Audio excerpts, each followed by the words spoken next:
आज मु आपण सहित गोटे हेल्दी रेसिपी शेयर करी कम तेल करवा मसलार यूज बिल्कुल करवानी रुटी पटा सांगे खाइबा को मजा आसीज चाहिए भात सांगे भी खाईपारे। मु सस्मिता आपण मानक स्वागत करुच्ची मोर यूट्यूब चैनल रे। जदि वीडियोटी भल लगे प्लीज वीडियोटी को लाइक करदे अन्य मान सहित शेयर करने को भूलिए ना। मो चैनल को सब्सक्राइब करदे। तेबे चलंतु तैयारी करबा स्टार्ट करबा। एठी मु परिवार नेछि कखारु गाजर पोटल अमृतभंडा सारू जह्नी बैगण 1.5 टेबल स्पून नहीं मुग डाली भजा मुग डाली आउ आलू नहीं सबू परिबा को एमती लंबा लंबा करके काटी नहीं आ गोटे बड़ साइज रो टमाटर। एटी गोटे कड़े रे प्रथम आम पानी नहीं जा पानी टिके अधिका करके नेबे। एठी मु पाखापाखी गोटे लीटर पाखापाखी पानी नहीं जाइए। एथिरे पकेदबा हळदी गुंड आ लुण स्वाद हिसाब रे पके नबा। मु एका संगे एठी लुण पके नीची आ पछरे पकेबा को पड़िबनी।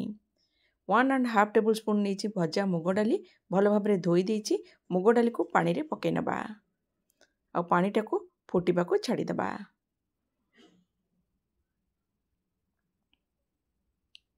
पानी रे देखिबे जेंती बॉयल आसी जिवो सेई पर्यंत प्रथमे को फुटे नबा। बॉयल आसीगला परे देखिबे ऊपर जो फेण फेण देखाउची ताको आमे डंकी साइज रे बाहर करनबा।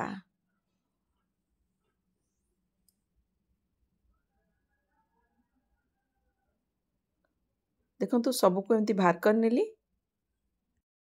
आ एथिरे आमे परिबा पकेबा। सेथिरे पके नेली आलू अमृतभंडा पोटल सारू गाजर कखारु जह्नी बैगण सबको पकेला परे कभर करदेवी आ फुटिबा को छाड़देवी। आपण पाखरे जो जो परिबा थिबो आपण नै परिबे एमती कंपलसरी नै मु जोटा नैछि आपण नेबे किंतु सबु परिबा पकेले टिके टेस्ट भल लागिबो। फुटिला परे देखंतु मु काढी दिकी देखै दउची केते बढ़िया भाबरे परिबा गुराक सिझी गलानी। जेतेबेले 80% कुक हे जिवो मु एथिरे टमाटर को काटिकी पके नेबी। पकेला परे पुणी कभर करके फुटिबा को छाड़ी देबी।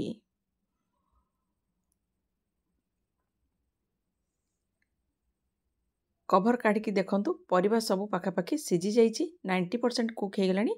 एना आउ कभर करिबिनी बिना कभर रे परिबा को आमे सिझिबा को छाड़ी दबा। काहेकि ना जो पानी अधिका देखा होछि पानी टिके मरी जिवो आ परिबा गुरा गुलिया घंटिया टिके हे जिवो।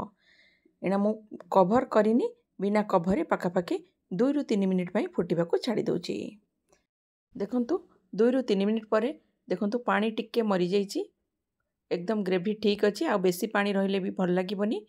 ए स्टेज रे आमे आको काढी दबा आ आधरे तड़का लगेबा। एमती टिके टिके दाबी दाबी दउछि जेमती परिबा गुरा भल भाबरे मिसी जिवो। टिके एमती पिठा खड़िका रे दाबी दाबी देबे। एटा को साइड रे रखि दबा आ जिबा तड़का लगेया पई। पैन ने मु सोरिष तेल नै गेली। तेलटा को भल भाबरे गरम होबा पई छाड़ी दबा। जा फल तेलर जो स्मेलटा थाए ना सेटा चली जिवो। कंचा तेल रे करिबेनी टिके भल भाबरे गरम हे जिवो। देखंतु गरम हे गला परे एथिरे मु पके देली हिंगु टिके पके नेली। दुईटा सुखिला लंका पके नबा 1 टीस्पून पके नबा फुटण। सेथिरे टिके आमे रसुण आ कंचा लंका दुईटा को मिसे कि मु भल भाबरे छेची देइची ताको भी पके नेली। टिके अधिका अमाउंट रो रसुण नेबे ताले खाइबा को बहुत भल लागिबो। फ्लेवरटा रसुण रे जेतले आसीबो ना तरकारी खाइबार मजा आसी जिवो। ताको भल भाबरे मिक्स कर दबा। रसुणटा को टिके समय छाड़ी दबा भाजी होबा पई।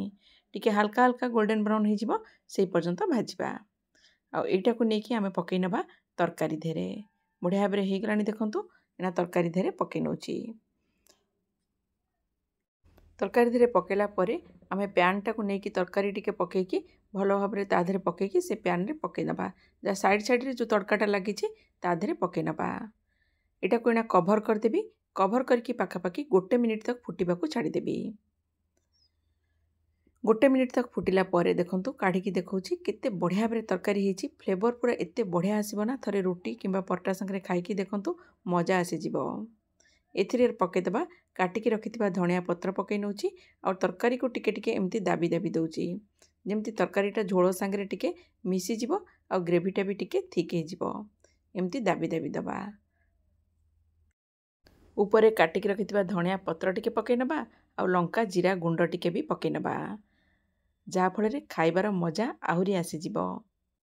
ଦେଖନ୍ତୁ ରେଡ଼ି ହେଇଗଲା ଆମର ମୁଗ ଡାଲି ସନ୍ତୁଳା। ଆପଣମାନେ ଜାଣିଥିବେ ଏଇଟାକୁ, କିନ୍ତୁ କରିବାର ପ୍ରୋସେସ୍ ଟିକେ ସମସ୍ତଙ୍କର ଭିନ୍ନ ଭିନ୍ନ ଥାଏ।